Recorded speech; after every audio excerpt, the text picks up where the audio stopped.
শ্রীমদ্ভাগবত মহাপুরাণম দ্বিতীয় স্কন্ধ অথ নবমোধ্যায় ব্রহ্মার বৈকুণ্ঠ ধাম দর্শন এবং ভগবান কর্তৃক ব্রহ্মাকে চতুর্শ্লোক ভাগবতের উপদেশ প্রদান। শ্রী শুক উবাচ আত্মমায়ামৃতে রাজন পরস্যানুভবাত্মন ন ঘটেতার্থ সম্বন্ধ স্বপ্নদ্রষ্টুরিবাঞ্জসা। শুকদেব বললেন, হে মহারাজ, স্বপ্ন দেখা ঘটনাবলীর সাথে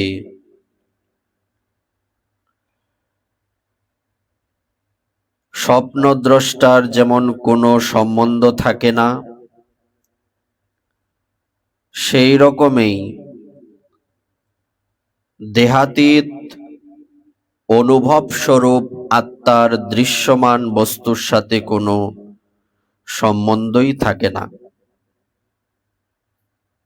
কি বলছেন এখানে?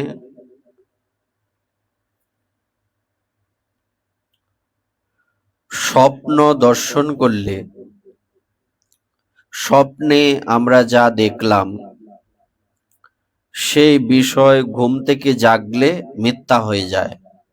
তো সেই স্বপ্নের সাথে ব্যক্তির কোনো সম্বন্ধ থাকে না। তেমনি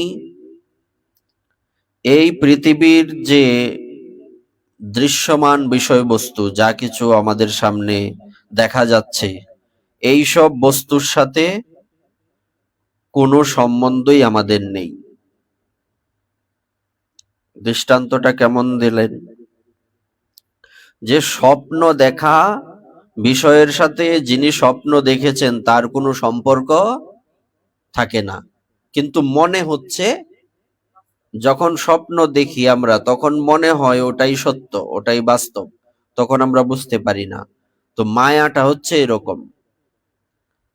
ঘুম থেকে জাগলে স্বপ্নের বিষয়বস্তু যেমন মিথ্যা প্রতিভাত হয়, তেমনি এই সংসারের বিষয়সমূহ থেকে আমরা যখন ভগবানের বিষয়ে মনটা যুক্ত করি বা মনোনিবেশ করি, তখন মনে হয় সংসারটা স্বপ্ন, সংসারটা মায়া। সত্য একমাত্র ভগবান, ঈশ্বর ব্যতীত আর যা কিছু আছে সবকিছুই স্বপ্ন, মিথ্যা, অলীক। বহু বিচিত্র আকারযুক্ত মায়া দ্বারা জীব নিজেকে বিবিধ বিচিত্র রূপে বোধ করে, আর সেই রূপের মধ্যে যখন বদ্ধ হয়ে যায় তখন এটা আমি, এটা আমার অভিমান যুক্ত হয়। মায়া বিভিন্ন রূপে আমাদের সামনে আসে। মায়া নারী রূপে আসতে পারে, পুরুষ রূপে আসতে পারে, সম্পত্তি রূপে আসতে পারে, অর্থ রূপে আসতে পারে, সম্মান রূপে আসতে পারে, প্রভাব রূপে আসতে পারে, প্রতিপত্তি রূপে আসতে পারে। অনেক কিছু রূপে মায়া আমাদের সামনে আসতে পারে। মায়ার পরিধি ব্যাপক। তো সেই মায়ার দ্বারা আবদ্ধ হয়ে আমাদের মনে হয় যে এটা আমার, এটা আমি, এটা আমি করেছি, এরকম। কিন্তু যখন জীব গুণকে ক্রুদ্ধকারী কাল এবং মোহ উৎপাদিনী মায়া, এই দুয়েরই অতীত নিজের অনন্ত স্বরূপে মোহশূন্য হয়ে রমণ করতে থাকে, আত্মারাম হয়ে যায়, তখন এই আমি আমার ধারণা পরিত্যাগ করে পূর্ণ তটস্থ গুণাতীত হয়ে যায়। আমাদের মূলত কি করতে হবে? আমাদের মূলত এই বিষয়টা মাথায় রাখতে হবে। প্রতিদিন আমরা যেমন কি করি, আমি এটা করেছি, এটা আমার, ওই ব্যক্তি আমার, এই জিনিসটা আমার, এই যে একটা জব জব করি না, এটা এক প্রকার জব না, এই জবটাকে আমাদের বন্ধ করতে হবে। আমাদের এই জবটাকে উল্টে দিতে হবে।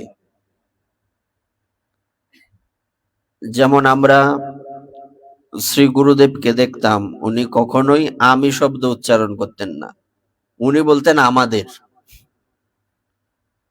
মানে আমি আমার এই শব্দগুলি গুরুদেবের মুখে কখনো শুনিনি। তো এখানে এটাকে উল্টে দিয়ে কি করতে হবে, সবসময় এটা জপ থাকতে হবে, আমি এই জগতের নই, আমি দেহ নই, আমি আত্মা নই, আমি এই জগতের নই, এই জগতে কেউ আমার না, আমি রাধারানীর। এই জপনা সবসময় আমাদের থাকতে হবে। মানুষ বলে না যে এক মাথার মধ্যে কি চিন্তা করো, একটা ঘোষণা, কি একটা চিন্তা, কি স্তব্ধ হয়ে কি ভাবো, এরকম বলে না? ওই সময় না, সব সময় আমাকে জপ করতে হবে, আমি এই জগতের নই। এমনি মুখের মধ্যে আমি এই জগতের নই, আমি রাধারানীর, রাধারানী আমার, গোবিন্দ আমার, এই পৃথিবীতে যা কিছু আছে সব মিথ্যা, এইটা জপ করতে হবে। এই জগতের সাথে আমার কোনো লেনা দেনা নেই। তখন এটা আমার, এটা আমি, এই আমি করেছি, এই বস্তু আমার, এই জিনিসটা আমি অমুক দিন করেছিলাম, এই জায়গাতে এই কথাটা বসিয়ে দিতে হবে। তাহলে কি হবে, এক সময় দেখা যাবে, যেমন মিথ্যা, একটা মিথ্যা যদি বারবার বলা হয়, এটা কিন্তু সত্য হয়ে যায়। যেমন আপনার নামে কেউ একজন মিথ্যা বলছে, মিথ্যা একটা রটনা করেছে, তা আপনি কিছু বলছেন না, আর বলবেনও না, বলার অপেক্ষা নেই। চতুর্দিকে অমুক খারাপ, অমুক খারাপ। তো দেখা যাবে যদি 50 জন কথাটা শুনে, অন্তত 5-10 জন হলেও বলবে এর কি ফায়দা, এই সত্যই বলছে, হয়তো মিথ্যাটা কিন্তু সত্য হয়ে যাচ্ছে। তো এই যে আমি আমার এই বিষয়টা এইভাবে সত্য হয়ে গেছে। তো যখন আমরা বলবো আমি এই জগতের নই, আমি এই পৃথিবী আমার নয়, আমি এই পৃথিবীর সাথে আমার কোনো সম্বন্ধ নেই, আমি রাধারানীর, রাধারানী আমার, গোবিন্দ আমার, তখন এই সত্যটা কিন্তু মিথ্যা হয়ে আছে এখন। এই সত্যটা এখন আমাদের সামনে কি, যদিও আমরা জানি এটা মিথ্যা, কিন্তু অনুভবের মধ্যে নেই, এটা কিন্তু এখনো ভেতরে প্রবেশ করেনি, রক্তের সাথে মিশেনি। রক্তের সাথে কি মিশেছে, এই বাড়িটা আমার, ইনি আমার স্বামী, ইনি আমার স্ত্রী, ইনি আমার মেয়ে, এ আমার সন্তান, এটা আমার সম্পত্তি, আমার বিয়ের সময় এত ভরি স্বর্ণ আমি পেয়েছিলাম, এটা আমার, এ নিয়ে কারাকারি শুরু হয়। তো এটা রক্তের সাথে মিশে গেছে, ওইটাকে আগে বের করে দিতে হবে। বের করার সিস্টেম একটাই, ওই যে একই জপনা, সব সময় জপতে। আমরা কি জপের মানে কি, আমরা হরিনাম জপ করি, এটার মানে কি? এমনটা নয় যে যখন আমরা ভজন করব তখনই একমাত্র জপ করতে থাকবো, এরকম নয়। তাহলে এটা তো একটা নিয়মের দ্বারা আবদ্ধ, বাকি সময় তো সব, তুমি যে সময়টা জপ করলে, বাকি সময় যে জপ করলে না, ওইটা এর তলে পড়ে যাবে না, নিচে পড়ে যাবে না? তো নিচে পড়ে গেলে এটার আর মাহাত্ম্য রইল কই, এটা শক্তিহীন হয়ে যাবে। কুস্তি মারামারি করে না, তো মারামারি করতে গেলে রেসলিং, ওখানে দেখা যায় যার শক্তি বেশি সে কি ওটাকে নিচে ফেলে দিয়ে খুব মারে, হয় না এরকম? তো এখন তার শক্তি যখন নষ্ট হয়ে যায় তখন সে জিতে যায়। তেমনি জপের সময়টা কম, বুঝাই যাচ্ছে এটা হেরে যাবে। জপের সময়টা কম, বিষয়ের সময়টা বেশি। এটাকে কি করতে হবে, এই এটা যখন নিচে পড়ে যাবে তখন আপনা আপনি জপের ফল নষ্ট হয়ে যাবে। এজন্য আমাকে এটা কি করতে হবে, যে জপের কোনো সময় নাই, শুধু ভজনের সময় কিসের জপ, সব সময় জপ। কিছুই যদি মনে করেন যে না আমি এই হরিনাম করতে পারি না, এই হরিনাম আমার খেয়াল থাকে না, তখন সব সময় এটা ভাবতে থাকুন, ওই যে আমি রাধারানী, রাধারানী আমার, গোবিন্দ আমার, পৃথিবীতে কেউ আমার নাই, তুমি আমার না, এই পৃথিবীর এই সম্পত্তি আমার নয়। তাহলে একটা সময় এটা রক্তের সাথে মিশে যাবে, এই বিষয়টা এখানে বলা হচ্ছে। ব্রহ্মার অকপট তপস্যা ভক্তিতে পরিতুষ্ট হয়ে শ্রী ভগবান তাকে তার নিজ স্বরূপ দর্শন করান এবং আত্মতত্ত্ব জ্ঞান দানের লক্ষ্যে তাকে পরম সত্য পরমার্থ লাভের উপায় বলেছিলেন। সেই কথাই আমি তোমাকে শোনাবো। ত্রিলোকের আদিদেব পরম গুরু ব্রহ্মা নিজের জন্মস্থান ভগবানের নাভিপদ্মে বসে জগৎ সৃষ্টির উপায় চিন্তা করেছিলেন। কিন্তু যে জ্ঞান দৃষ্টিতে সৃষ্টির রচনা হতে পারে আর যে প্রজ্ঞা দ্বারা সৃষ্টির বিস্তার হবে তা তিনি পেলেন না। বিষয়টা হচ্ছে এরকম, ব্রহ্মাজির জন্ম কোথায়? ভগবানের নাভির থেকে যে পদ্ম জন্ম হয়েছে সেই পদ্মের উপরে।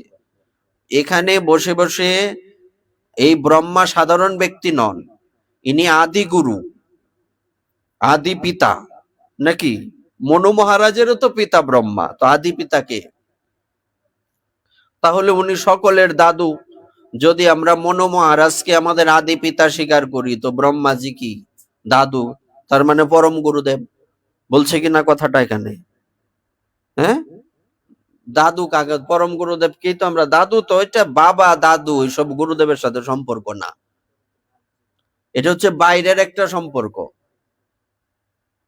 মূল সম্পর্ক হচ্ছে গুরুদেব তত্ত্বটাই একটা ব্যাপক তত্ত্ব। এখানে আমরা বলি গুরুদেব হচ্ছেন বাবা, গুরুদেবের যিনি গুরুদেব ইনি হচ্ছেন দাদু, এটা হচ্ছে বাইরের সম্বন্ধ।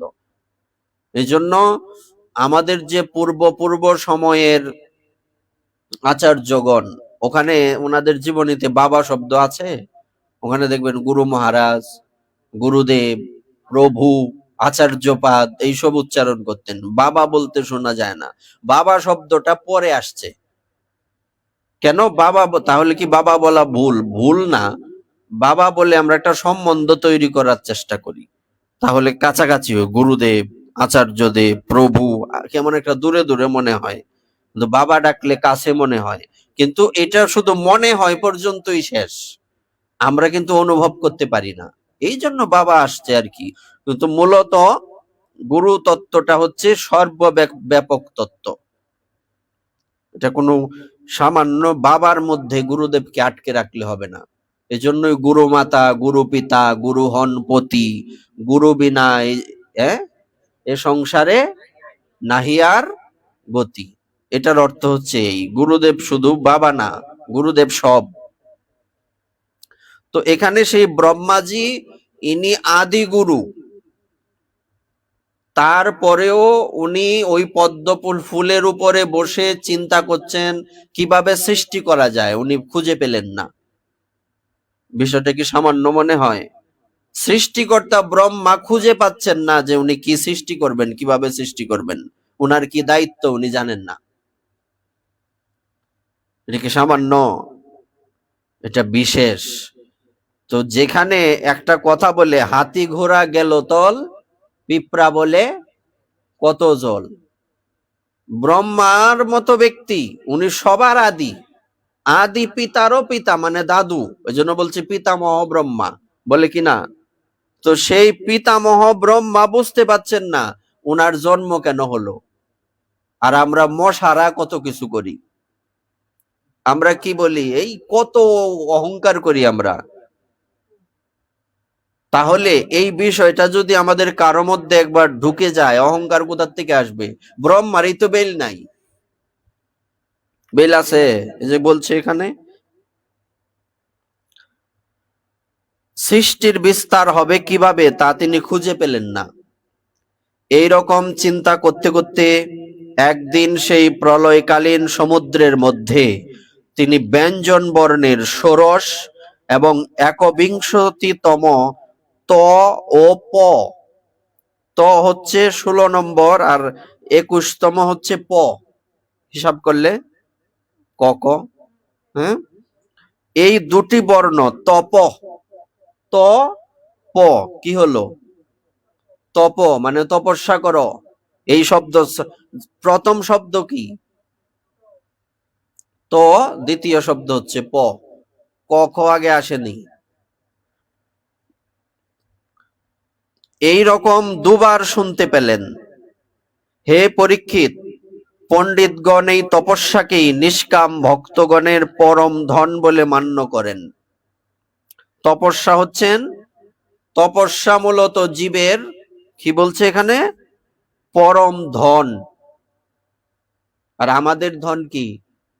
নাতি ধন না? মাথা নাড়া করে। নাতি ধন, পুত্র ধন, সম্পত্তি ধন, অলংকার ধন, হ্যাঁ, স্বামী ধন, স্ত্রী ধন, সব ধন সম্পত্তি। মূলত ধন কি? এই যে বলছে, একদম স্পষ্ট অক্ষরে বলছে। তাহলে তপস্যা হচ্ছে আমাদের প্রকৃত পরম, এগুলি ধন বটে, কিন্তু তপস্যা হচ্ছে পরম ধন। তপ তপ এই শব্দ শুনে ব্রহ্মা বক্তাকে দেখবার ইচ্ছায় চারদিকে তাকালেন। এই শব্দ কোথার থেকে এলো? আমি তো আর কাউকে দেখিনি এখানে, কিন্তু কাউকেই দেখতে পেলেন না। ব্রহ্মা সৃষ্টিকর্তা হয়েও উনি চোখের সামনে দেখতে পাচ্ছেন না এই শব্দ কোথার থেকে আসছে, মানে অন্ধ। বিষয়টা এরকমই তো দেখা। আর মূলত এখানে অনেকগুলি তত্ত্ব আসে। কিরকম? যখন কারো চোখ আছে কিন্তু সে দেখতে পাচ্ছে না, তখন তার কি বোঝা যাচ্ছে সে অন্ধ কিনা? তো আমাদেরও চোখ আছে কিন্তু আমরা ভগবানকে দেখতে পাচ্ছি কি? তাহলে আমরা কি অন্ধ? আগে এটা বুঝতে হবে। পদ্মের উপরে নিজের আসনে বসে মনে মনে নিশ্চয় করলেন, তপস্যা করার জন্য আমার উপর প্রত্যক্ষ নির্দেশ এসেছে, এবং এই মনে করে এতেই তার মঙ্গল হবে বুঝে তাতে মনোনিবেশ করলেন। শব্দটা যেহেতু আসছে তপ, তা আমি তপস্যাই করব, আর খুঁজে লাভ নাই। মূলত বিষয়বস্তুটা হচ্ছে এইরকম, ইনি শুধু এই পর্যন্ত আটকে থাকেননি, ইনি কিন্তু মূলত চিন্তা করলেন। তো চতুর্দিকে যখন কাউকে দেখতে পাচ্ছি না, একটা শব্দ আসছে তপ, তাহলে আমার কি করা উচিত? তখন দেখলেন যে উনি পদ্ম ফুলের উপরে বসা, নিচে পদ্মের নাল এরকম অনেক দূর পর্যন্ত গেল। তো উনি ভাবছেন নিশ্চয়ই এটার গোড়াতে গেলে আমি পাবো যে এই তপ শব্দকে উচ্চারণ করেছেন বা আমার স্রষ্টাকে। এটা নর্মাল কথা, স্বাভাবিক কথা। কিন্তু উনি এই পদ্মের নাল বেয়ে নেবে, এটার কোনো গোড়া পেলেন না। যত যাইতেছে যাইতেই আছে, যাইতেই আছে, যাইতেই আছে। শেষে উনি চিন্তা করলেন যে এইভাবে খুঁজে পাওয়া যাবে না, যেহেতু শব্দ আসছে তপ, তাহলে আমাকে তপস্যা করতে হবে। তারপরে উনি তপস্যা করলেন। এটা ওনার বেলায় এইভাবে ব্যাখ্যা আসবে না, কিন্তু আমাদের বেলায় আসবে। সাধুগণ আমাদেরকে বলেন যে ভগবানের ভজনা করো, এই সংসারে কি আছে, কিন্তু আমরা ভজনা করি না। লাত্তি উষ্টা খাইয়া পরে গিয়া ভজন করার চেষ্টা করি। কথাটা সত্যি না মিথ্যা? ব্রহ্মাজির বেলায় কিন্তু এই বিষয়টা আসবে না, কিন্তু তত্ত্ব বিচারে এই বিষয়টা আসছে কিনা? এখানে তত্ত্ব বিচারে আসছে কিনা? তো এই জন্য এত চেষ্টা নয়, নিজে নিজে চেষ্টা করা যাবে না। নিজের উপরে এরকম বিশ্বাস রাখা যাবে না যে আমি পারবো, আমি পারবো না বা আমি করবো। আমি তো আগেই শেষ করে দিলাম। আমরা আমি শব্দটাকে তো আমরা ডিলিট করে দিলাম প্রথমেই। আমি শব্দ আসবেই না। আমি পারবো, আমি করব, এই শব্দ আসবে না। এখানে একটাই বিষয় আসবে, সেটা কি? কি আসবে? আমি করব না। যদি ভগবান করান তাহলে সম্ভব হবে। উনি ওনারটা উনি করবেন, এটা আমরা মুখে বলি, কিন্তু আমাদের অনুভবের মধ্যে এটা নাই। তার প্রমাণ কি? বলছে যে আসক্তি বেশি। যে ব্যক্তি মন থেকে একবার বলতে পারছে যে এই সংসারটা আমার নয়, তার কোনো আসক্তি থাকবে না। যদি কারো আসক্তি থাকে তাহলে বুঝতে হবে এই বিষয়ে তার গন্ডগোল আছে। এটা মুখে আমরা বলি না, এই গোবিন্দের সম্পত্তি, গোবিন্দের মাল, কয় না এরকম? এটা মুখের কথা। এটা হচ্ছে মুখের কথা, এটা কখনোই অন্তরের কথা না। তার প্রমাণ হচ্ছে এই আসক্তি। তো ব্রহ্মাজির যদি ভ্রম হয় তা আমাদের কি হতে পারে? তাই আমাদের কি করা উচিত? আগে এই বিষয়গুলি ভাবা উচিত। সাধুগণ যখন বলবেন, ওই প্রমাণ স্বরূপ আমরা বহুবার এই কথা বলেছি যে আত্মদেব ব্রাহ্মণকে সাধু বললেন, তোমার আগামী 7 জন্ম কোনো সন্তান সুখ নাই, তুমি শুধু শুধু সন্তান চিন্তায় এত মগ্ন হয়ে আছো কেন? এর থেকে ভালো হবে তুমি সন্তান চিন্তা বাদ দিয়ে সংসার ত্যাগ করে সাধু হও। হইছে? না হওয়াতে কি হইছে? বউয়ের লাত্তিউসটা তো খাইছেই, পরে সন্তানের মাইরও খাইছে। সন্তান ওই যে একটা, আমরা ঘটনা তো জানি, এগুলি আমাদের আলোচ্য নয় আজকে। তো শেষে ওই যে বোনের ছেলে দেখাইলো না যে আমার গর্ব হইছে, দুন্দুলি, কিন্তু আদতে গর্ব হইছে না। তো ওই বোনের সন্তানটা তার লাত্তিউসটাও খাইছে। শেষে যখন অবস্থা বেগতিক, শেষে কি করলেন উনি? না, উনি চিন্তা করলেন আমার কি করা উচিত। তখন ওই যে গাভীর উদর থেকে যার জন্ম, গোকর্ণ, গোকর্ণ মহারাজ তখন ওনাকে উপদেশ করার পর উনি বললেন, আমার আগেই বোঝা উচিত ছিল, আমি কেরে গুলা করে জল খাইলাম, এই জল আমার পরিষ্কার থাকতে খাওয়ার উচিত আছে। তো আমাদের এই সব দেখে শিক্ষা নেওয়া উচিত যে আমরা কি করব, যে আমরা নির্দ্বিধায় ভগবানের কথা তথা সাধুর কথা মেনে চলবো। কারণ সাধু যখন কোনো কথা বলবেন, এটা নিজের কথা বলবেন না, বা বলার কোনো অধিকার তার নাই। ভক্ত বলবেন শাস্ত্রের কথা, আর শাস্ত্রে যা আছে এগুলি আমাদের মানতে হবে, এবং এক কথাতে মানতে হবে। এই লাত্তিউস টাকায় আইতাম নাই ফতে কি শ্যাব না ফায়া বইরা কি হইলে কাম হইতো না। অরিজিনালি সাধু হতে হবে। তো এই জন্য এই বিষয়টা আমাদের বিশেষভাবে লক্ষ্য রাখতে হবে। তপশ্চরণশীল তপস্বীদের মধ্যে শ্রেষ্ঠ তপস্বী সেই আদিদেব ব্রহ্মা, অব্যর্থ জ্ঞানশালী। ব্রহ্মার কি জ্ঞান ছিল? ছিল না? বলছে অব্যর্থ জ্ঞানশালী, অর্থ কি? ওনার জ্ঞান হচ্ছে অব্যর্থ, ব্যর্থ না। উনি জ্ঞানশালী ব্যক্তি, নাইলে দাদু হইল কেমনে? তিনি দেব পরিমাণে 1,000 বৎসর পর্যন্ত নির্বিকল্প সমাধি যোগে চিত্ত স্থির করে নিজের প্রাণ, মন, জ্ঞানেন্দ্রিয়, কর্মেন্দ্রিয় সমূহকে বশীভূত করে তীব্র তপস্যা করলেন, যার ফলে তিনি সমস্ত লোকাদিকে প্রকাশিত করবার সামর্থ্য অর্জন করলেন। কত বৎসর তপস্যা করছে? 1000 বৎসর।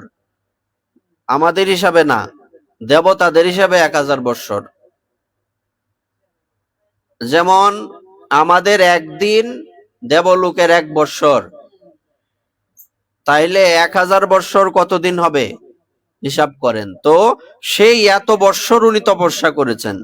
তপস্যা করার পর উনি সেই সামর্থ্য অর্জন করলেন যে আমাকে এইভাবে সৃষ্টি করতে হবে। এত সহজ না, কত সাধনার ফলে এই পৃথিবী। হ্যাঁ,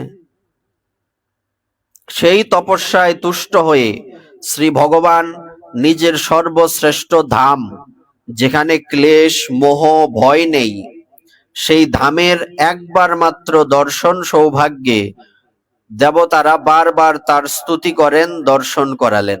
অর্থাৎ এই তপস্যায় সন্তুষ্ট হয়ে ভগবান যে ধামে বাস করেন, গোলক বৃন্দাবন, এই দর্শন কাকে দিলেন? ব্রহ্মাকে দিলেন।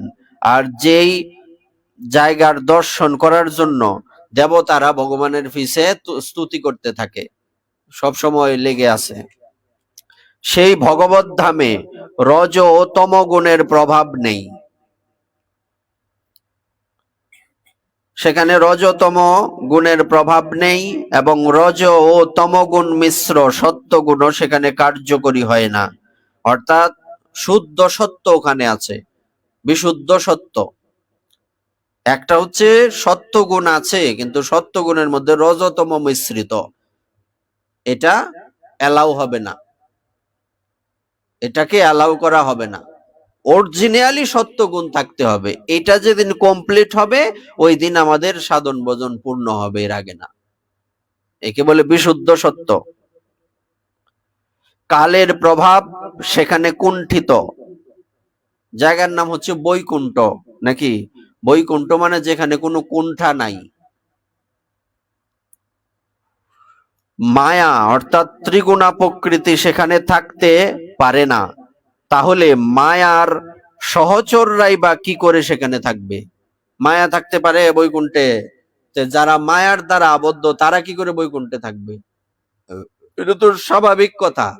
তো যতদিন পর্যন্ত আমাদের মায়া জিরো না হয়েছে ততদিন পর্যন্ত ওখানে যাওয়া সম্ভব না। পিওর স্বর্ণ দরকার, খাদ মিশ্রিত স্বর্ণ হইলে হবে না। তো এই জন্যই ভজনের দ্বারা, ভজন তো ভজনের তেজ বলে না, এটা তো একটা অগ্নি। তো ভজনের আগুনে, তপস্যার আগুনে নিজেকে পুড়িয়ে খাঁটি করতে হবে। স্বর্ণ যত পুরানো হয় তত খাঁটি হয়। এই আগুনটা কি? তপস্যার আগুন। এই তপস্যার তেজে আমরা যেদিন শুদ্ধ সত্যে, বিশুদ্ধ সত্যে উঠতে পারবো, মায়া একদম জিরো, ইয়ে করে না, এই যে বিভিন্ন রোগের পরীক্ষা করে না, তো পার্সেন্টেজ থাকে না, এত পয়েন্ট এই রক্তের চাপ, এত পয়েন্ট ডায়াবেটিস, এরকম থাকে না।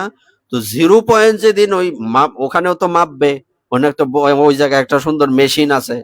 এই মেশিনে যখন মাপা হবে যে এই লোকটা তার মায়ার পরিমাণ কত, 0, তখন ওই জায়গায় ঢুকতে পারবো, এর আগে না। একে বলে শুদ্ধ, বিশুদ্ধ সত্য। সেখানে সুরাসুর বন্দিত শ্রীহরির পার্ষদগণ বাস করেন। যারা ভগবানের পার্ষদ তারা ওখানে বাস করেন। দেব এবং দৈত্য উভয়েই তাদের আরাধনা করেন। দৈত্যরাও তো আরাধনা করেন, কিছু কিছু দৈত্য এরকম আছে না ভগবানের আরাধনা করেন। প্রহ্লাদ তো দৈত্যকুলে এসছেন। সেই পার্ষদদের সকলেই অতি উজ্জ্বল শ্যামবর্ণ। ওখানে যারা থাকে ওখানে সবার গায়ের রং ভগবানের রঙের মতো, পদ্মের মতো শোভন নয়ন যুক্ত। নয়নগুলি প্রত্যেকেরই পদ্মের পাপড়ির মতো। পীতবসন পরিহিত, সকলেরই ওই যে হলুদ পোশাক, ওই যে এই সিল্কের, ভগবান পরে না ধুতিটা হলুদ কালার, হ্যাঁ, এই পীতবসন পরিহিত। এটার মূল বর্ণটা কিরকম? এটার মূল বর্ণটা হচ্ছে এই কদম ফুলের কেশরের মতো। ভগবানের যে গায়ের পোশাকটা, কদম ফুলের কেশরটা যেরকম বর্ণ হয় না, এরকম। সকলেরই কমনীয় সুকুমার মূর্তি, অঙ্গে অঙ্গে রাশি রাশি সৌন্দর্যের বিচ্ছুরণ। তারা সবাই চতুর্ভুজ। হ্যাঁ, বৈকুণ্ঠে যারা সবারই 4 হাত। বিষ্ণু ভগবানের যেমন 4 হাত, ওখানে সকলের 4 হাত। তারা চতুর্ভুজ, প্রদীপ্ত ও অত্যন্ত উজ্জ্বল, রত্ন খচিত, অতি উত্তম পদক ও অন্যান্য অলঙ্কারে ভূষিত এবং অতিশয় তেজস্বী। তাদের অঙ্গচ্ছটা প্রবালের মতো। প্রবাল একটা মণি, এই মণির মতো চিকচিক করছে। কারোর বা বৈধুর্যমণি এবং মৃণালের মতো দীপ্তি বিশিষ্ট। তাদের কর্ণে কুণ্ডল, মস্তকে মুকুট এবং গলায় মালা শোভমান। বিদ্যুৎ পুঞ্জে উদ্ভাসিত মেঘরাশি দ্বারা আকাশ যেমন সুশোভিত হয়ে ওঠে, সেই রকমই বৈকুণ্ঠ ধাম মনোহর কামিনীগণের মতো সমুজ্জ্বলঙ্গযুক্ত মহাপুরুষদের দিব্য তেজময় বিমান সমূহে স্থানে স্থানে পরিশোভিত ছিল। ওই জায়গায় কিরকম কি আছে? ওখানে বিভিন্ন বিমান, উড়ন্ত রথ, হ্যাঁ, ওখানে উদ্ভাসিত, জায়গায় জায়গায় সমুজ্জ্বল তেজময় বিমান সমূহে স্থানে স্থানে পরিশোভিত। লক্ষ্মী দেবী অপূর্ব সুন্দর রূপ ধারণ করে বিবিধ বিভূতি দ্বারা নানা প্রকারে বিপুল কীর্তি শ্রী ভগবানের চরণ কমল পূজা করেন। এই যে বর্ণনা দেওয়া হচ্ছে, এই বর্ণনাটা কে দিচ্ছেন? ব্রহ্মা দিচ্ছেন। উনি বলছেন দেবর্ষি নারদকে এই কথা। আর এখানে শুকদেব প্রভু পরীক্ষিত মহারাজকে বলছেন এই কথা পূর্বে দেবর্ষি নারদ শ্রবণ করেছিলেন সৃষ্টিকর্তা পিতামহ ব্রহ্মার কাছে। তো ব্রহ্মাজি যে ওই যে বলছে যে এক ঝলক দেখলো বৈকুণ্ঠ ধামের দর্শন, এই দর্শনটা উনি বর্ণনা করছেন যে ওখানে উনি কি দেখলেন। কখনো কখনো যখন তিনি দোলনায় দুলতে দুলতে তার প্রিয়তম ভগবানের সুললিত গুণকীর্তন করতে থাকেন, তখন তার সৌন্দর্য ও অঙ্গ সুরভিতে মদোন্মত্ত হয়ে ভ্রমরকুল সুমধুর গুঞ্জনে লক্ষ্মী দেবীর মহিমা কীর্তন করতে থাকেন। ভ্রমররা লক্ষ্মী দেবীর মহিমা কীর্তন করে, দেখছো এরকম ভ্রমর কথা কইতে মানুষের মতো? হ্যাঁ, ওখানের মানে ধামে সবকিছু কি চিন্ময়। ধামে খাট পালঙ্গ কথা বলতে পারে, হ্যাঁ, ধামে বাঁশিও কথা বলতে পারে, বাঁশি বাজাইলেই বাজে না, বাঁশি এমনি কথা বলে ভগবানের। তো কাজেই ওখানে সুখ সারি আবার কথা কয় কেমনে? পাখি কি ওইভাবে কথা বলতে পারে? শালিক আর হচ্ছে টিয়া। সুখ সারি মানে সুখ হচ্ছে টিয়া আর সারি হচ্ছে শালিক পাখি। হ্যাঁ, বলে না সুখ সারির দ্বন্দ্ব, এরা কারা? একটা হচ্ছে টিয়া পাখি আর একটা হচ্ছে শালিক পাখি। তো এরাও কথা বলতে পারে ওখানে। তো একটা বিষয় এখানে আসছে, সেটা হচ্ছে আমরা অনেক সময় বলি, হ্যাঁ, যদি কেউ বলে যে এই কাজটা এইভাবে করেন কেন, এটা তো এইভাবে না ওইভাবে হবে, বলছে না আমার বাবা বলছে এইভাবে, এই জন্য এইভাবে এইরকম করি। তো এই এখানে একটা প্রসঙ্গ আসে যে আপনার বাবা এরকম করতেন, যে বাবাই যে সঠিক করতেন এরকম তো নয়, মানুষ মাত্রেরই ভুল থাকতে পারে। আমার বাপ বলেই যে উনি সব সঠিক করবেন এমন তো নয়, আমার দাদু বলেই যে উনি সব সঠিক করবেন এমন তো নয়, নাকি? তো আমরা সবকিছু এইভাবে বিচার করি, যদি এইভাবেই বিচার করতে হয় তাহলে আমাদের আদি পিতা কে হচ্ছেন? ব্রহ্মা হচ্ছেন, পিতামহ ব্রহ্মা বলা হয়। তো উনি যেই কথা এখানে বলে গেছেন, তো আমাদের তো সবার উনার কথা মানা উচিত। যদি আমরা বলি যে আমার বাবার কথা যদি শুনো, তো আদি বাবার কথা না শুনবা, কথাটা সত্যি কিনা? যে এইরকম এই আপাত বিষয় বললে চলবে না। যদি কেউ বলে যে আমার বাবা বলছে, তোমার বাবার বাবার হিসাব করে দেওয়া হচ্ছে, তোমার এই বাপে কি কইছে, 14 গোষ্ঠীর বাপ যে বেটা, হে বেটা কি কইছে এটা কো। বলছে এটা তো জানি না। বলছে যদি না জানো তা তো সমস্যা। কারণ এই সংসারে আমরা যারা রক্ত মাংসের শরীর, আমাদের ভুল থাকবে। আমার বাবারও ভুল আছে, দাদুরও ভুল ছিল, কম বেশিও সবারই ভুল আছে। তো এই ভুলটা আমরা গ্রহণ করব কেন? এই গোঁড়ামির থেকে আমাদের বেরিয়ে আসতে হবে। এখনো পর্যন্ত আমরা এই সব গোঁড়ামির থেকে বেরিয়ে আসতে পারি না। এজন্য ভক্ত হওয়ার পরেও মচ্চাদিকরণ লাগে এই অলক্ষীগুলির লেগা। এইসব মানুষ, এইসব সমাজের আমাদের দরকার নাই। তো এই সমাজেরই আমাদের দরকার নাই, কারণ এটা কোনো ধর্মের অঙ্গই না। আমি করব কেন? কারণ কি বলছে ভগবান গীতাতে, কি বললেন? সর্বধর্মান, এটা মস্ত করলে কি লাভ হইব? এটার অর্থ কি? বলছে সমস্ত ধর্ম ত্যাগ করে আমার শরণাগত হও। তুমি তো সমাজের ধর্মই ত্যাগ করতে পারলা না, তুমি ভগবান হইবা কেমনে? হিসাব বরাবর, একদম স্ট্রেট কাট কথা বলছে। তুমি ভগবান নিজের মুখে বলছো সর্বধর্মান, এটা তো আমি কইছি না। কার কথা এটা? ভগবানের মুখ নিঃসৃত বাণী। সর্বধর্মকে ত্যাগ করে তুমি ভগবানের কাছে যেতে হবে। প্রমাণ কি? গোপিনীগণের দিকে তাকাও, সব ত্যাগ করছে কিনা? কি কি ত্যাগ করছে গোপীগণ বলো? শ্বশুর শাশুড়ি, শাশুড়ির তো বেজালি করতো, শ্বশুরি শাশুড়ি ননদি জটিলা কুটিলা, হ্যাঁ আছে না? তো সব ত্যাগ করেছেন কিনা? ভগবানের বেলায় কোনো স্যাক্রিফাইস নাই। ভগবানের জন্য সারা পৃথিবী ত্যাগ করা যাবে, কিন্তু কোনো পৃথিবীর যত দামি সম্পত্তি থাকুক, এই সম্পত্তির জন্য ভগবানকে ত্যাগ করা, তাইলে তুমি ভক্ত। তো তুমি ভক্ত হইলা কেমনে? হেরার রঙে লগে লগে নাচো। যে দিন এগুলি ত্যাগ করতে পারবে, বলছে সমাজ তো ত্যাগী, সমাজ কি আমাকে ভগবান পাইয়ে দিতে পারবে? এরার কাজ হইলো আমার অর্থ নষ্ট করা, আর কিচ্ছু না। গিয়ে চিন্তা করে দেখো, আত্মীয় স্বজনদেরকে হায়েনা বলছে ভাগবত। হায়েনা কি? বাগাইল্লা। হায়েনা আছে না, শিয়ালের মতো দেখতে, টিভিতে দেখায় না? এদের কাজ কি? রক্তের গন্ধ পাইলেই এগুলি দৌড়ে। তে যেন টেহার গন্ধ আছে, এন আত্মীয় স্বজন আছে, এই জন্য বলছি আত্মীয় স্বজন হচ্ছে হায়েনা। মিলাও তো, মিলে কিনা? খাবলা দেয়া দেয়া তোমার শরীরতে মাংস নিব। তার মানে কি? সারা জীবন তুমি রক্তকে জল করে ফেলছো কাদের জন্য? এরা হচ্ছে হায়েনা, আত্মীয় স্বজন। তো এরা তো অর্থ নষ্ট করার জন্য আসছে, এদের জন্য তো আমি ভজন নষ্ট করতে পারি না। এই জন্য আপনাদের এই জিনিসটা প্রত্যেকের মাথায় রাখতে হবে যে আমরা যখন কোনো অনুষ্ঠান করব, এই অনুষ্ঠানটাকে সবার মঙ্গলের জন্য করি না?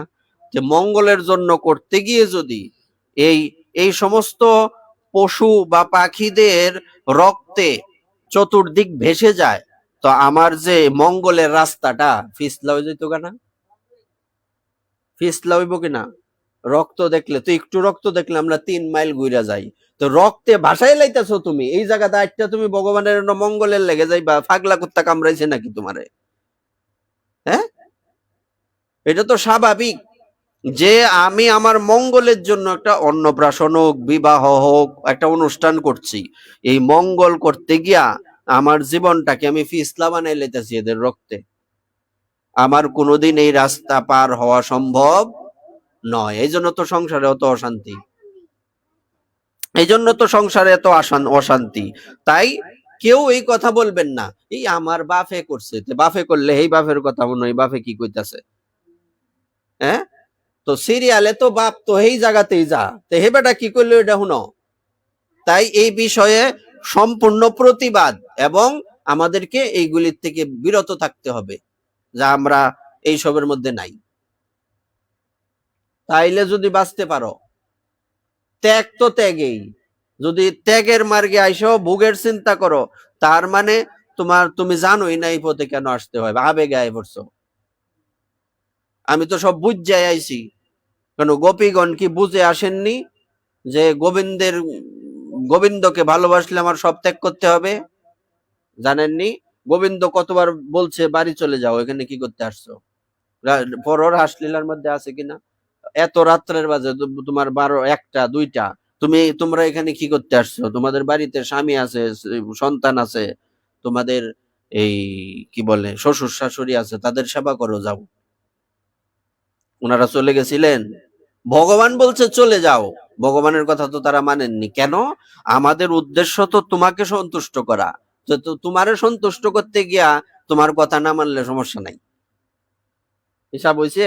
তো তারা মাথা নত করে দাঁড়িয়ে নখ দিয়ে মাটির মধ্যে আছর কাটছে, অপরাধীর মতো। আছর কাটে না এরকম কোন, কেউ যদি গালি দেয়, মাথা নইয়া নখ দিয়ে আছর মাটির মধ্যে এরকম আছর কাটে, এরকম। তো এইরকম, কিন্তু তারা কিন্তু জায়গা থেকে নড়েনি। তখন ওনারা বলছেন যে আমরা এসব ভেবে চিন্তেই আসছি, কারণ আমরা এখানে আসছি তোমার ভালোবাসায় প্রসন্ন হয়ে, তোমাকে ভালোবাসি বলে। কিন্তু তোমাকে ভালোবাসতে গিয়ে যদি এই দেহ ত্যাগ করতে হয়, এই পৃথিবীতে সবচেয়ে আপন কে? দেহ। যত কথাই বলো, আমার দেহই আমার সবচেয়ে বেশি আপন। তা আমি মুহূর্তের মধ্যে দেহ ত্যাগ করে দিতে পারি, গোপিনীগণ বলছেন, কিন্তু সংসার ত্যাগ করে আসছি, দেহ ত্যাগ করে দেব, কিন্তু তোমাকে ছাড়া যাবে না। যে এই তুমি পদাঙ্ক অনুসরণ করবে উনাদের, আর সল বা সংসারী মানুষের মতে। এই দোয়া ইসলামের কেন? এক নারীর কয়জন স্বামী থাকে?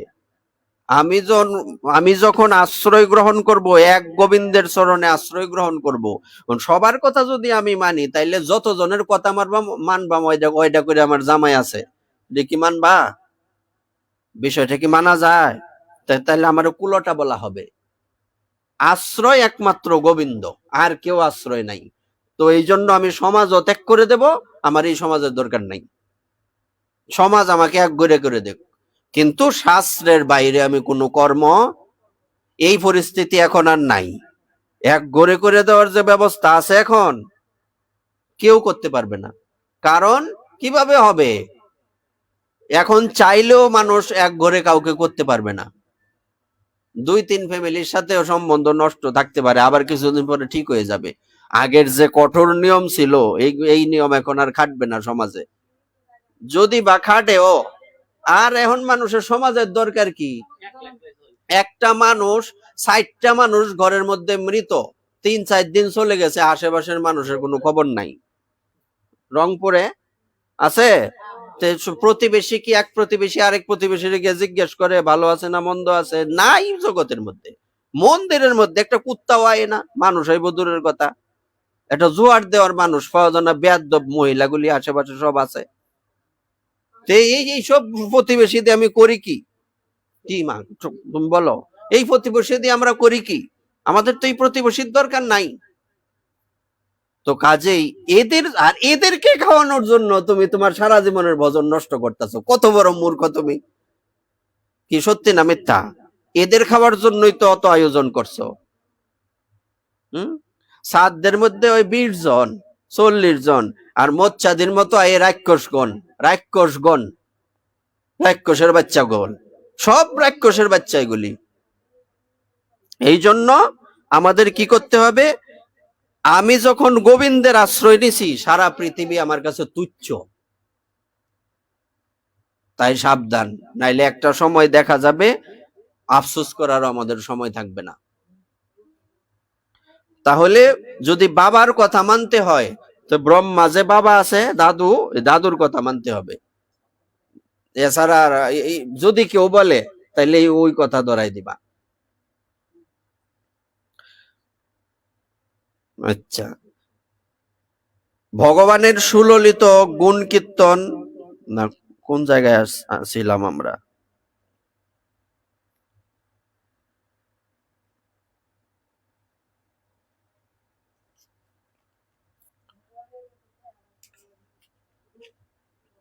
বৈকুণ্ঠের রূপ বর্ণনা নাকি? বৈকুণ্ঠের বর্ণনা দেওয়া হচ্ছে।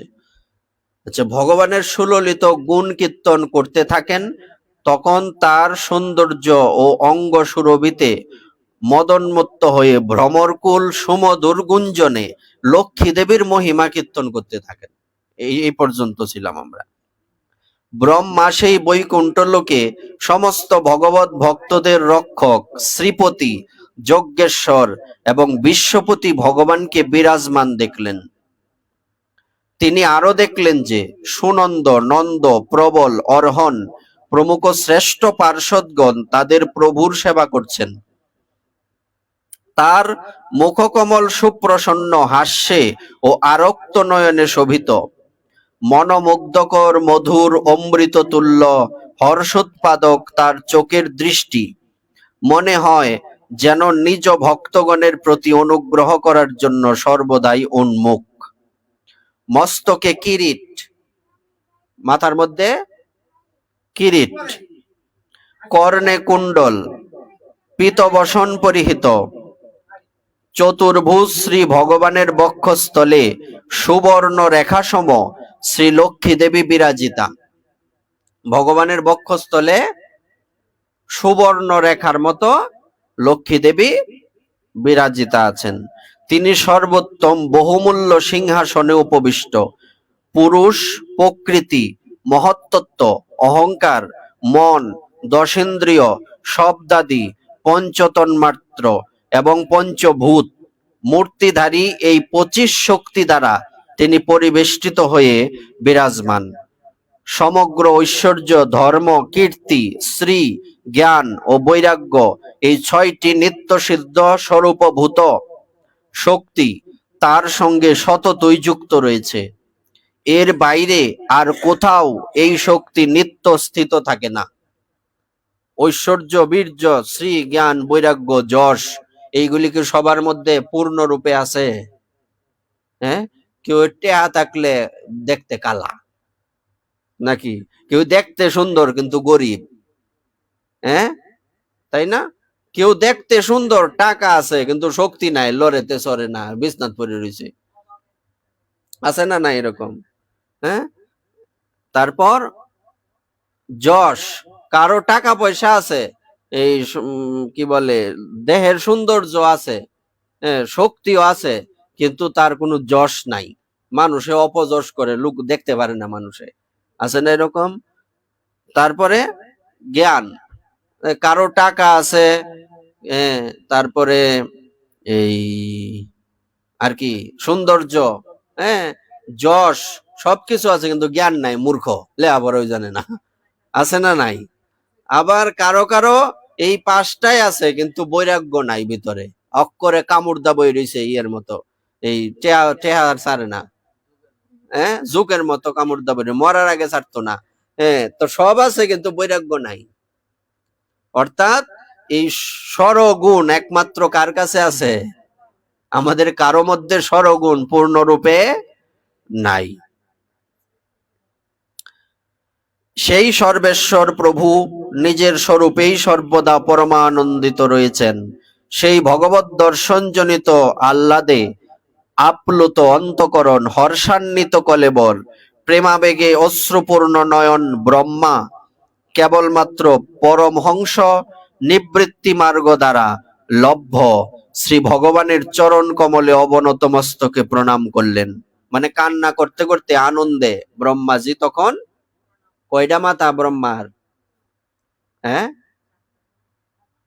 6টা 7টা। আমাদের ব্রহ্মার মাথা 4টা, কিন্তু আরো আছে, এগুলি অন্যান্য ব্রহ্মাণ্ডে কম বেশি আছে। কই 4 মাথার কম নাই, আরো উপরে আরো আছে, কোটি মাতার ব্রহ্মা আছে, চিন্তা করা যায়? তো উনি এই মস্তক মাটিতে লাগিয়ে ভগবানের চরণে প্রণাম করলেন। ব্রহ্মার অতি প্রিয় শ্রী ভগবান, কি বলছে, কার অতি প্রিয়? এটা দিয়ে আমরা কি বুঝি? এই লাইন, এই জায়গাটার অর্থ কি? ব্রহ্মার অতি প্রিয় শ্রী ভগবান, এটার অর্থ কি? এটার অর্থ হচ্ছে ভক্তকে ভগবান অধিক ভালোবাসেন। তপস্যা কারা করে? ব্রহ্মা এখানে কোন স্বরূপে আছেন ভগবানের কাছে? ভক্ত স্বরূপে না? তো ভক্ত স্বরূপে যদি উনি থাকেন, তাহলে ব্রহ্মার অতি প্রিয় শ্রী ভগবান, তার মানে ভক্তের অতি প্রিয় ভগবান। অতি প্রিয় শব্দের অর্থ কি? প্রিয় অনেকেই হইতে পারে, কেন সংসারে থাকতে গেলে আত্মীয় স্বজন, ঘরের যারা পরিবার আছে তাদেরকে প্রিয় ভাবতে হবে না? হ্যাঁ, কিন্তু সবার থেকে বেশি প্রিয় কে? ভগবান হইতে হবে। হ্যাঁ, চিন্তা যদি করো, নাতিয়ে সাথী দিব, এই সাথী ফোন তো শেষ, সাথী তো 2 দিন পরে ছিড়া দেবো গা, মানুষ চুরি হইয়া লয়ে জায়গা। আচ্ছা, ব্রহ্মার তপস্যা আরাধনায় অতিশয় সন্তুষ্ট ও প্রীত হয়ে ভগবত দর্শনে আনন্দ নিমগ্ন চিত্ত শরণাগত এবং প্রজা সৃষ্টির জন্য আদেশ দেওয়ার যোগ্য পাত্র বিবেচনা করে ব্রহ্মার হাত দুখানি ধরে মৃদুমন্দ সুমধুর হাসিতে সুললিত ভাষায় বলতে লাগলেন। এবার হাতে দুইটা টাইনা তুলছে ভগবান। হ্যাঁ, শ্রী ভগবান বললেন, শ্রী ভগবান উবাচ, গীতাতে আছে না শ্রী ভগবান উবাচ, যে ভাগবতেও আছে, তয়াহম তোষিত সম্যক বেদ গর্ভ শিশ্রিক্ষয়া চিরন ভৃতেন তপসা দুস্তস কুটযোগিনাম। হে ব্রহ্মণ, তোমার মধ্যে তো সমগ্র বেদ পূর্ণরূপে অবস্থান করছে। তুমি যে সৃষ্টি রচনার মানসে বহুকাল যাবৎ তপস্যা করেছ, তাতে আমি অত্যন্ত সন্তুষ্ট হয়েছি। নানাবিধ কামনা বাসনার কপটতায় আচ্ছন্ন যোগীদের কাছে আমি অত্যন্ত দুর্লভ। কাদের কাছে দুর্লভ? যাদের হৃদয়ে নানা রকম কামনা বাসনা, কি বলছিলাম, কি হইতে হবে? মায়া কি হইতে হবে? 0, শূন্য। কামনা 0 না হইলে তাকে পাওয়া, আমার কথা, যে এখানে ভগবান বলছেন কামনা বাসনা দ্বারা, বলছে কপটতা। কপটতা মানে কি? ভিতরে এক, বাইরে আরেক। এই আচ্ছন্ন যোগীদের কাছে আমি অত্যন্ত দুর্লভ, তাদের কাছে আমি ধরা দেই না। তোমার মঙ্গল হোক। সবকিছু প্রার্থিত বস্তুর বরদাতা আমার কাছে তুমি তোমার অভিলষিত বর প্রার্থনা করো। অর্থাৎ আমি দিতে পারি না পৃথিবীতে এমন কিছু, এমন কি আমি আমাকে পর্যন্ত দান করতে পারি, এটা মানুষ পারবে না। ভগবান তো অনেক কিছুই পারেন, কিন্তু উনি নিজেকে পর্যন্ত দান করতে পারেন। উনি বলছেন যে কেউ যদি আমাকে ভক্তি সহকারে প্রেম পূর্ণ চিত্তে 1 গ্লাস জলও দান করে, আমি কি করি? আমি নিজেকে তার কাছে বিকিয়ে দেই। পৃথিবীতে আর এরম কে থাকতে পারে? আছে? সারা জীবন দিয়াও তো মন পাও না। সংসারে দিছ না, মন পাইছ? পাইতা না। এটাই নিয়ম, সংসারে কেউ পাইতো না। কিন্তু ভগবানকে যদি একটা মাত্র তুলসী পত্র কেউ দিতে পারে, তখন ভগবান তার কাছে নিজেকে বিক্রি করে দেন, আত্মবিক্রয় করে ঋণের শোধ করেন। এটা আবার কি ঋণ? একটা ভাতা দিছে, এটা কোনো ঋণ হইলো? ভগবান বলছে আমার কাছে এটা ঋণ। আর পৃথিবীতে এমন কিছু নাই যা দিয়ে আমি এই ঋণ শোধ করতে পারবো। এজন্য আত্মবিক্রি করে উনি সেই ঋণ শোধ করেন। ইনি হচ্ছেন ভগবান। আর আমরা যারে তারে ভালোবাসি, আহাই রে কি দুঃখ! ভালোবাসলে তাকে ভালোবাসো যে তোমার ভালোবাসার মর্যাদা দিতে পারবে। যে জীবনে কোনোদিন ভালোবাসার মর্যাদা দিতে পারবে না, যার চাহিদার কোনো অন্ত নাই, তাকে ভালোবেসে ঠকবা, ওখানে ঠকে লাভ নাই। এজন্য ভগবান বলছেন আমি পারি না এমন কোনো কিছু নাই পৃথিবীতে। তো তুমি কি বর চাও আমার কাছে বলো। আগে বলছে কিন্তু আমি পারি না এমন কোনো কাজ নাই, তুমি যা চাইবা তাই পাইবা। বলো কি চাও। সাধকদের সাধনা সিদ্ধির অবসানেই আমার দর্শন লাভ হয়। কি বলছিলাম? সাধনা যখন 100% হবে, মায়া যখন শূন্য হবে, তখন আমাকে ভক্ত দর্শন পায়, তার আগে নয়। তুমি আমাকে না দেখেই সেই প্রলয় জলধিতে আমার বাণী শুনে এই রকম কঠোর তপস্যা করেছ, তার ফলে আমার ইচ্ছায় তুমি আমার এই বৈকুণ্ঠ ধামের দর্শন পেয়েছ। আমরা ভগবানকে দেখছি, হ্যাঁ, তাও তো দেখছি বিগ্রহ রূপে, চিত্রপট রূপে, বৃন্দা দেবী রূপে, গোমাতা রূপে, গুরুদেব রূপে, সাধু রূপে, গ্রন্থ রূপে দেখছি না? গ্রন্থ ভগবান না? চিত্রপট এই ভগবান না? গুরুদেব রূপে ভগবান না? সাধু রূপে ভগবান না? কিন্তু ব্রহ্মা ওই সময় কি দেখছে? কিছু আছে? চতুর্দিকে জল জল, কিছুই নাই। হ্যাঁ, তো তুমি আমাকে না দেখেও একটা শব্দ উচ্চারণ শুনছো, শুধু তপ। উনার এই না জানলেই তো তপস্যা। আমরা যদি আরো গভীরে প্রবেশ করি, আমরা কি ভগবানের দর্শন পাইছি? তো আমরা তো এই তার নামের উপরে, তার গুণের উপরে, তার লীলার উপরে, তার রূপের উপরে শুনছি আমরা। হ্যাঁ, আমরা তো শ্রবণ করেই, আর উনি তো কিছুই দেখেননি। ধ্যানের মাধ্যমে উনি তপস্যা করেছেন, এটা ভগবান দিছেন।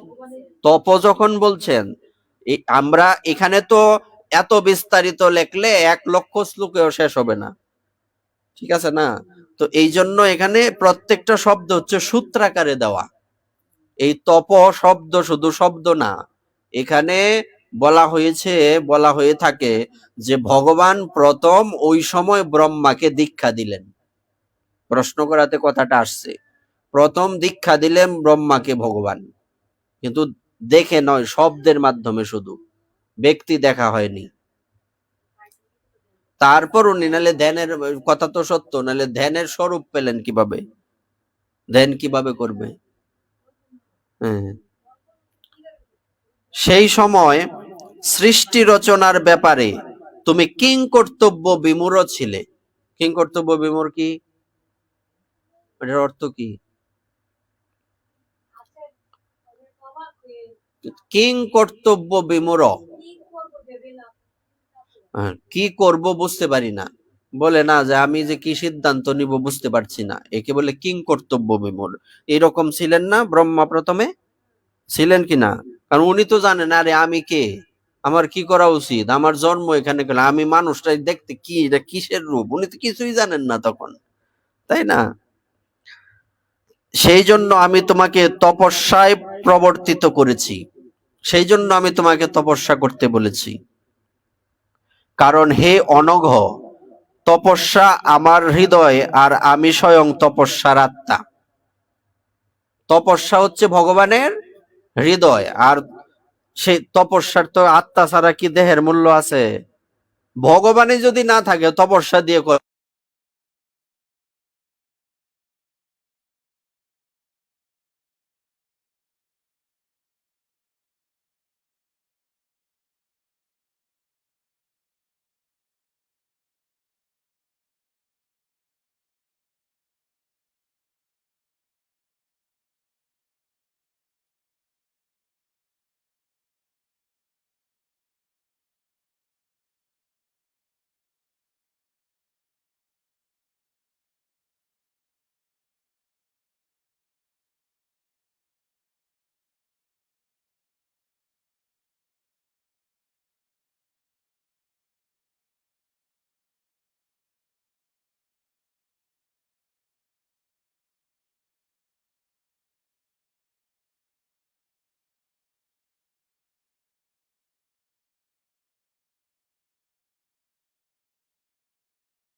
ভগবান সর্বভূতানামধ্যক্ষ অবস্থিত গুহাম বেদ প্রতিরুদ্ধেন প্রজ্ঞানেন চিকিৎসিত ব্রহ্মের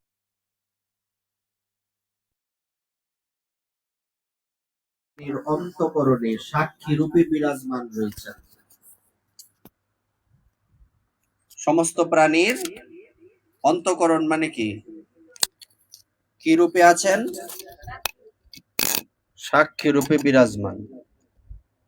তো অনেকে বলে যে সাক্ষী তো ভগবান নিজেই সাক্ষী। আপনার অপ্রতিহত প্রজ্ঞা দ্বারা আপনি নিশ্চয়ই জানেন যে আমি কি করতে চাই, কারণ ভগবান তো জানেন কার মনে কি আছে। হে প্রভু, আপনি কৃপা করে আমার এই প্রার্থনা পূরণ করুন যে আপনি অরূপ হলেও আপনার সগুণ ও নির্গুণ উভয়বিধ রূপই যেন আমি তত্ত্বত বুঝতে পারি। ভগবানের কয়টা রূপ? রূপ দুইটা, একটা হচ্ছে সগুণ আর একটা হচ্ছে সগুণ মানে কি? সাকার। নির্গুণ মানে নিরাকার। আমি যাতে দুইটা বুঝতে পারি। আপনি মায়ার নিয়ন্তা। নিয়ন্তা মানে যিনি নিয়ন্ত্রণ করেন। আপনি মায়াকে নিয়ন্ত্রণ করেন। সত্য সংকল্প, এই শব্দটা কি? এই পৃথিবীর মানুষ আবেগে অনেক কিছু বলে, পরে ঠিক থাকে? ঠিক থাকে? কয়জনের সংকল্প ঠিক থাকে? দেখবা তোমাকে সন্তুষ্ট করার জন্য কত মিষ্টি মিষ্টি কথা কও, পরের দিন ওই কিলানি আরম্ভ করে। আছে না নাই? তো এটি সব মিথ্যাবাদী, সব সুরের দল, ডাহাতের দল, সব এইগুলি। হ্যাঁ, কিন্তু ভগবান হচ্ছেন সত্য সংকল্প। উনি সংকল্প করার পর সেই সংকল্পকে কখনো ত্যাগ করেন না বা নষ্ট হতে দেন না। এই জন্য ভগবান হচ্ছেন সত্য সংকল্প।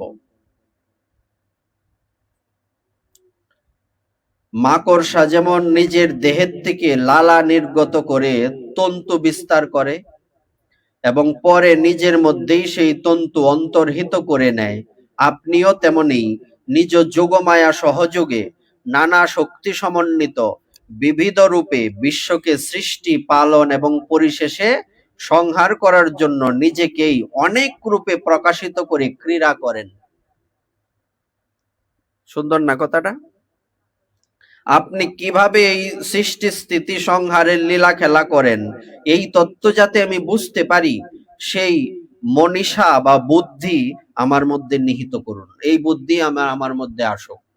বলছে না, তুমি কি চাও? যে আমি যাতে এটা বুঝতে পারি। আপনি আমার উপর এমন কৃপা করুন যাতে আমি যেন সতর্ক থেকে সাবধানে আপনার আদেশ পালন করতে পারি, হিসাব বরাবর। তাইলে বাফে কি কইছে? না, আমার বাপে কইছে। বাপে কি কইছে? বাবার আদেশ কি? বাবা নিজেই ভগবানের কাছে বলছেন যে আপনি আমাকে এই কৃপা করুন না, আমি যাতে সতর্কভাবে সাবধানে বন্ধময় সাবধান মতে আমি যাতে আপনার আদেশ পালন করতে পারি, হিসাব। আর কিছু চাইছে না, চাইবার কিছু কম আছেন? কি চাইলো? ব্যাককল মানুষ, বুদ্ধি নাই। আমরা হইলে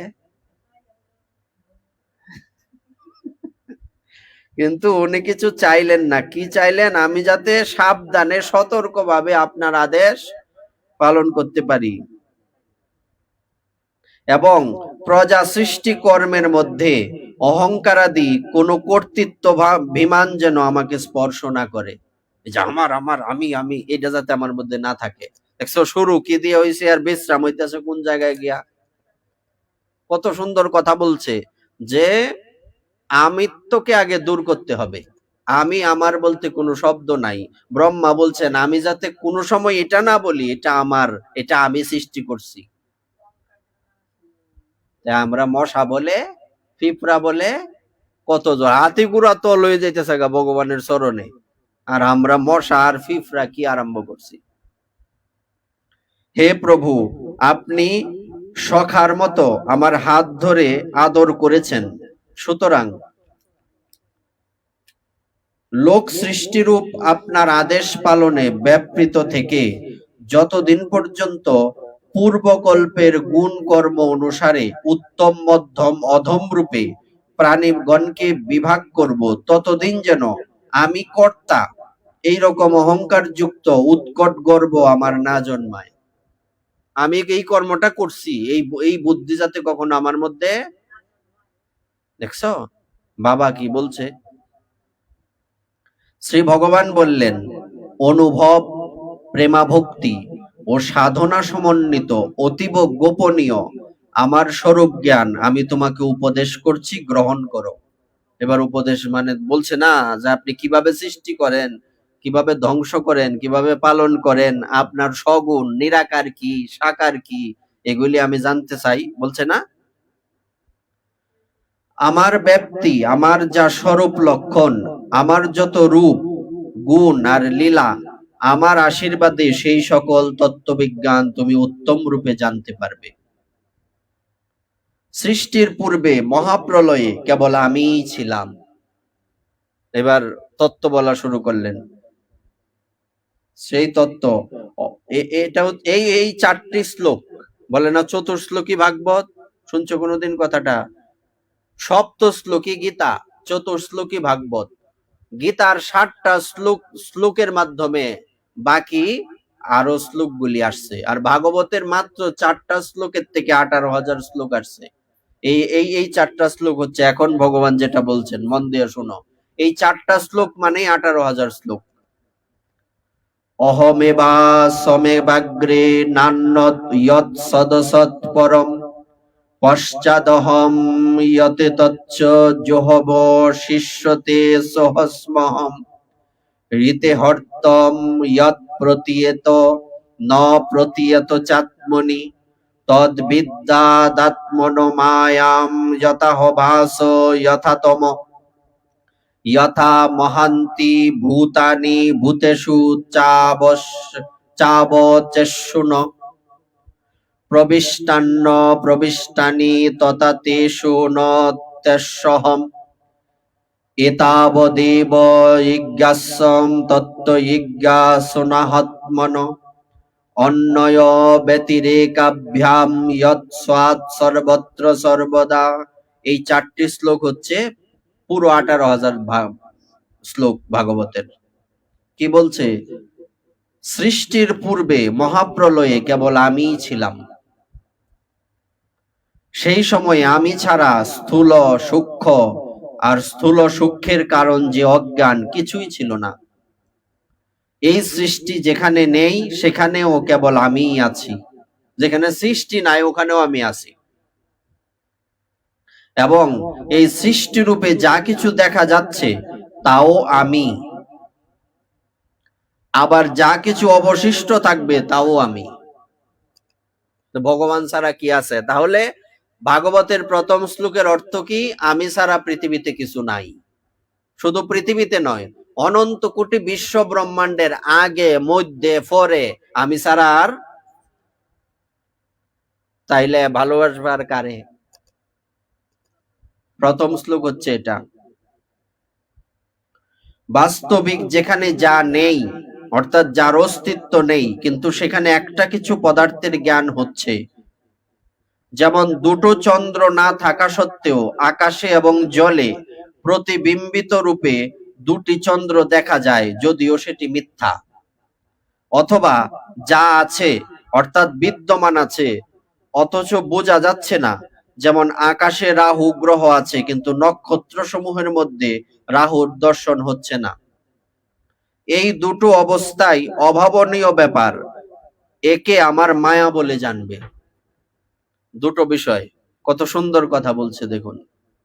এক হচ্ছে চন্দ্র কয়টা পৃথিবীতে?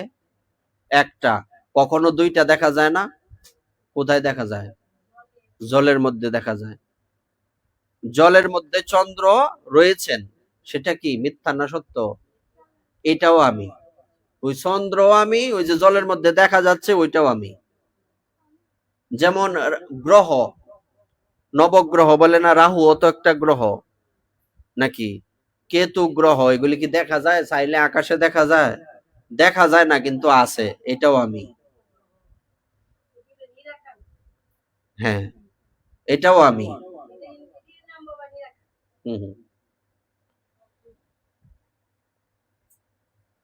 এটা হচ্ছে ভগবানের মায়া। এটা হচ্ছে মায়া না, এটা দেখা যাচ্ছে রে, আমি দেখতাছি উপরে আকাশে চন্দ্র, আবার জলের মধ্যেও আছে। এটা হচ্ছে ভগবানের মায়া। ক্ষিতি অপ তেজ মরুদ ভোম, এইসব এই পঞ্চ মহাভূত যেমন ভৌতিক ঘটপটাদিতে বা দেব মনুষ্যাদি জীব দেহে অনুপ্রবিষ্ট থাকে, আবার জীব দেহ ছাড়া অন্যত্র আকাশাদি বর্তমান, সুতরাং তাতে অপ্রবিষ্টও বটে। সেই রকমই সেই সব জীব দেহের দেহদৃষ্টিতে আমি তাদের মধ্যে আত্মারূপে চৈতন্য শক্তিরূপে প্রবেশ করে রয়েছি। আবার আত্মদৃষ্টিতে, তত্ত্বদৃষ্টিতে আমি ছাড়া কোথাও অন্য কিছু নেই বলে আমি এদের মধ্যে প্রবিষ্ট না হয়েও রয়েছি। অর্থাৎ এখানে কি বলা আছে? ক্ষিতি অপ তেজ মরুদ ভোম, পঞ্চমহাভূত না? একটা ঘটের মধ্যেও, ঘট বানায় না কুমার, ঘটের মধ্যে কি এই পাঁচটা জিনিস নাই? কিভাবে আছে? ক্ষিতি মানে, ক্ষিতি শব্দের অর্থ কি? মাটি।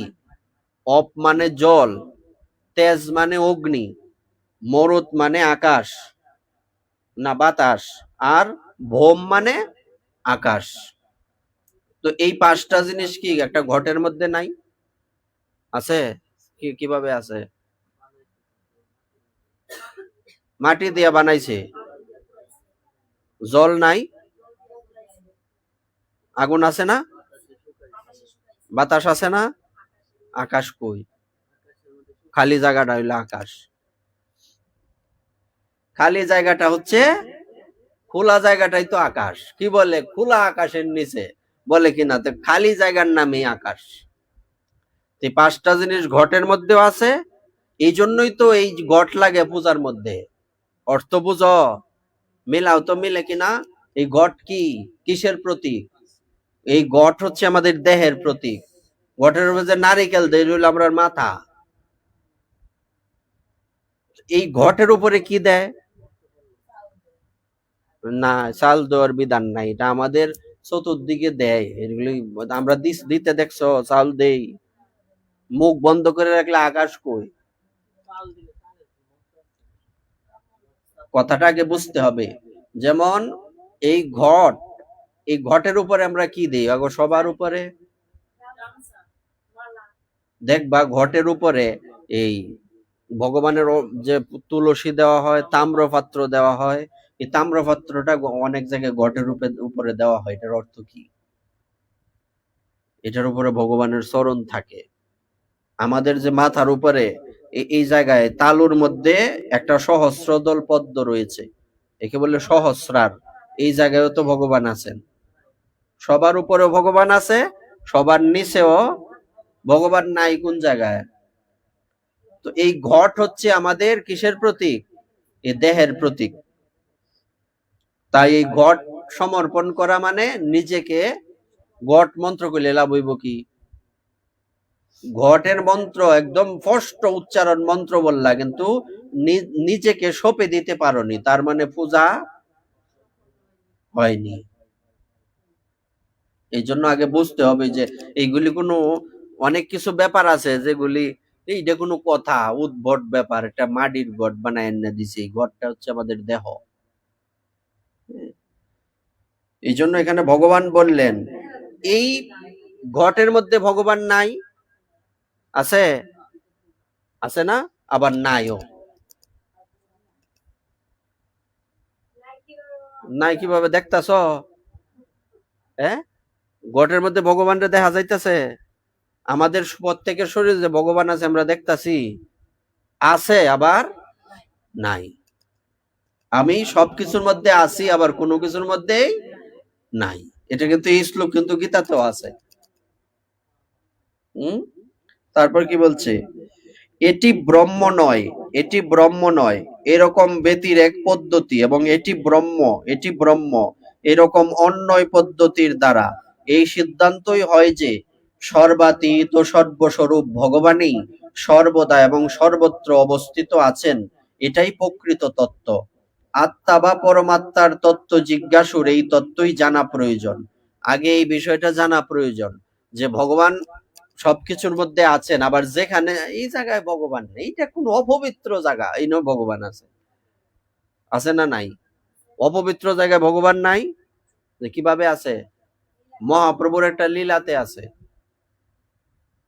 কেন একটা অপবিত্র স্থানে কীট পতঙ্গ কিরাসিরা তাহে না, এটার ভিতরে ভগবান নাই? হ্যাঁ, ভগবান নাই ওই লোক আমনে।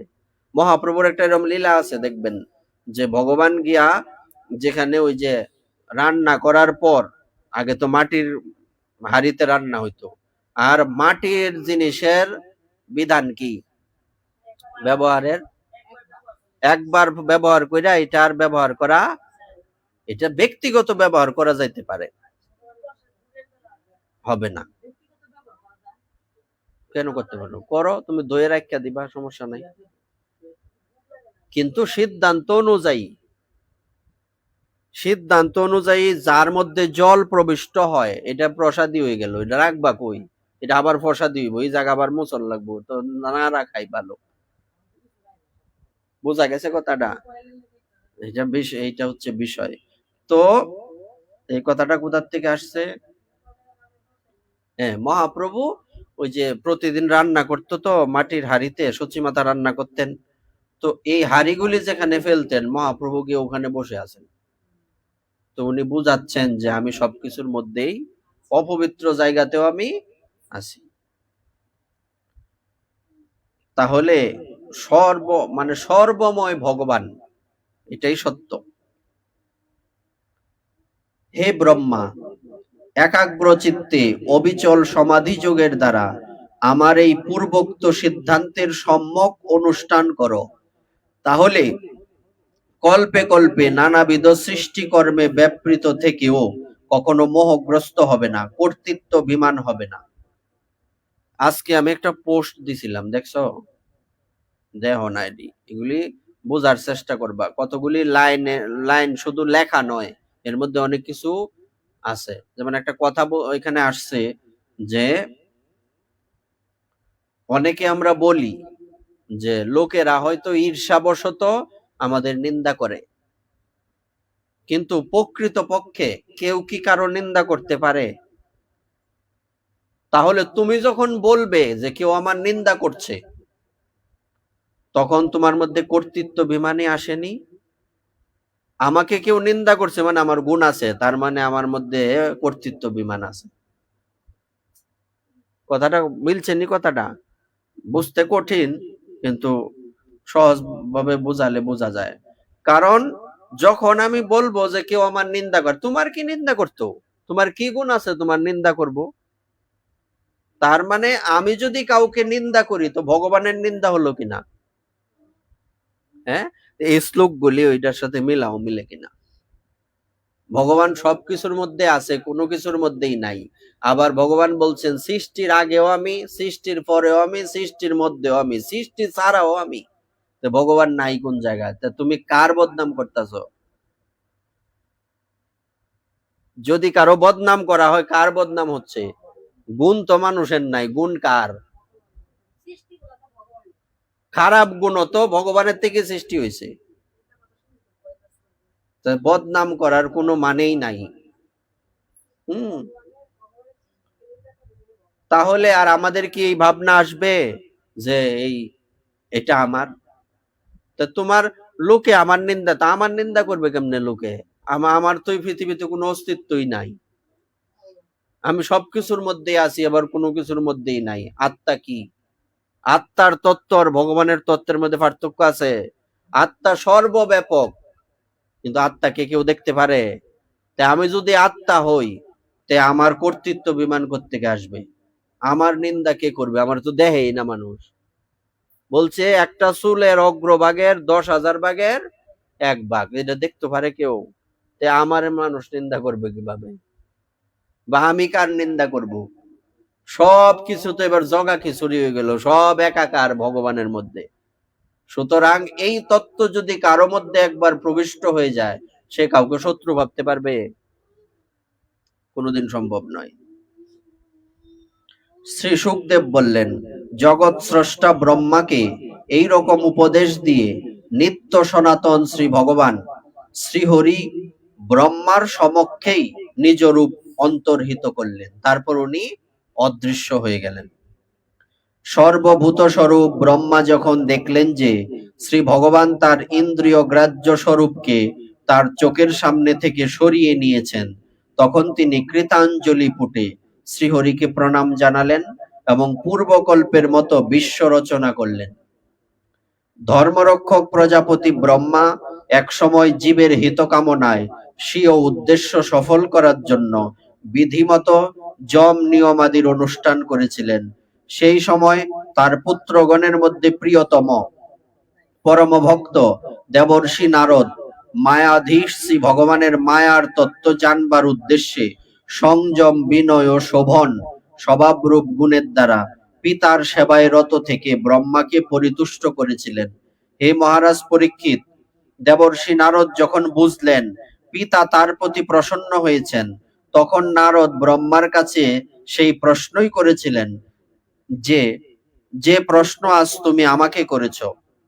নারদের প্রশ্ন শুনে ব্রহ্মা আরো বেশি সন্তুষ্ট হয়ে জিজ্ঞাসু পুত্র নারদকে 10 লক্ষণ যুক্ত সেই ভাগবত মহাপুরাণ উপদেশ করেছিলেন। ভাগবতের কয়টা লক্ষণ? 10টা লক্ষণ, যা শ্রী ভগবান স্বয়ং ব্রহ্মাকে বলেছিলেন, হে রাজন, এটাই হচ্ছে পরম্পরা। বুঝছো এবার পরম্পরা? নদু সদু কেরে গুরুদেব বৈতার্থ না?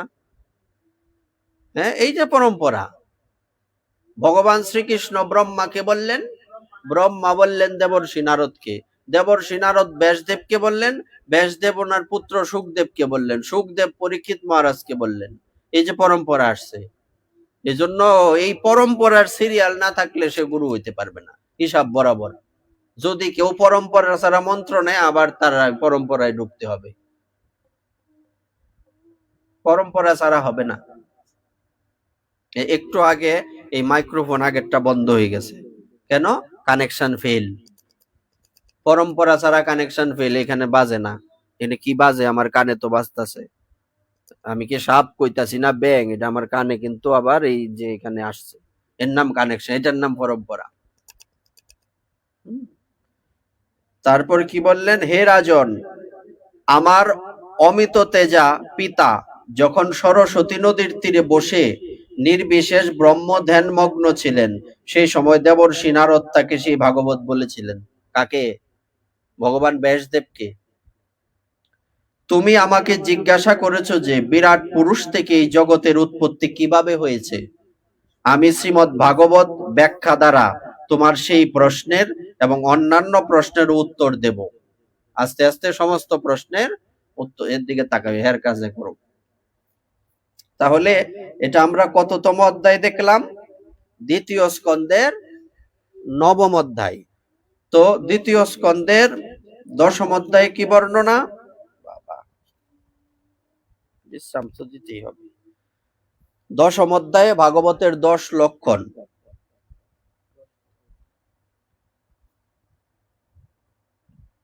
শুকদেব বললেন, হে রাজন, এই ভাগবত পুরাণে স্বর্গ, বিসর্গ, স্থান, পোষণ, উতি, মন্বন্তর, ঈশানুকথা, নিরোধ, মুক্তি ও আশ্রয়, এই 10 বিষয়ের বর্ণনা আছে।